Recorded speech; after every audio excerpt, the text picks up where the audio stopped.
A lot of people also argue that when a man of God or a minister is that accessible, then people take him for granted, and that's why people build a lot of protocols around them if they are, influential. So what do you say about that? Why is your case different?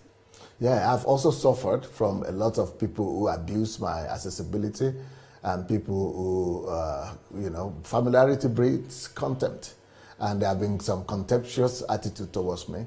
The most recent one was that of a fake prophet that gave me a call and was trying to draw me into conversation and all kind of ugly stuff. But the issue, it was actually planted by some people and all that because they know of my accessibility. So I think that's why most men of God are careful. They want to protect themselves from those kind of mischievous individuals. But I am of the opinion that no matter how many people abuse you or your accessibility or the opportunity and privileges that you give to them, it does not deserve, it does not justify you closing your door or the door of your heart to every other person. Because when you close your door, the door of your heart to other people suffer. Maybe somebody, just one person offended you or, acted contemptuously towards you. Yeah. But on the other hand, millions or thousands will suffer from you changing.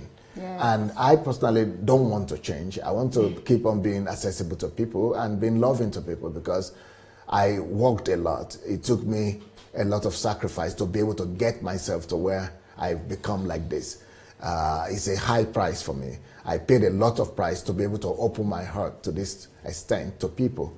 So if I've paid so much price, I've sacrificed so much, and now I don't want to go back on what I've paid a high price for just because some people misused it or abused that privilege. So I would rather be like Jesus. That's the third reason why I will not change.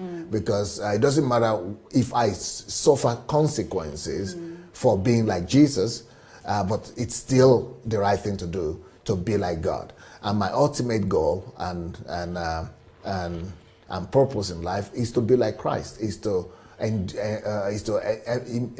emulate God. And I think that God is accessible. If people can get to God, they should be able to get to me.